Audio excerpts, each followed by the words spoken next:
तीन दोषों से रोगों की उत्पत्ति। घरेलू चिकित्सा आयुर्वेद का ही एक अंग है।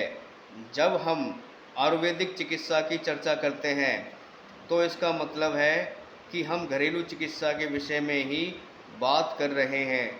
प्रकृति ने मानव में एक ऐसी शासन प्रणाली विकसित की है जिसमें खुले तौर पर किसी प्रकार के नुकसान का गुंजाइश नहीं है।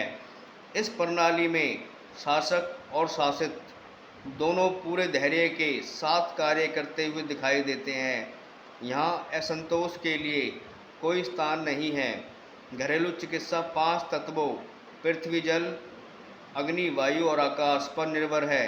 पृथ्वी ठोस स्वास्थ्य के बारे में बताती है तो जल तरल अवस्था को प्रकट करता है। इसी प्रकार वायु गैस की अवस्था का तो अग्नि वस्तु को बदलने की विषय में बताती है। शेष संपूर्ण पदार्थों में आकाश तत्व मौजूद रहता है। आयुर्वेद विज्ञान मानव शरीर के 3 संगठनों के बारे में बताता है। दोष, धातु और मल। ये भी 5 तत्वों से बने हैं। ये आपस में मिले रहते हैं और बाहरी पर्यावरण से प्रभावित होते हैं।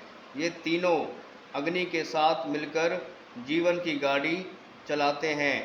दोष को अंग्रेजी में डिसफंक्शन कहते हैं। डिस शब्द ही दोष का अपभ्रंश है। दोष का मतलब है खराबी या अतिचार अथवा अशुद्धता। आयुर्वेद में दोष अपने आप में हानिप्रद नहीं है, फिर भी दोष परिस्थितियों में उलझकर रोग का कारण बन सकते हैं।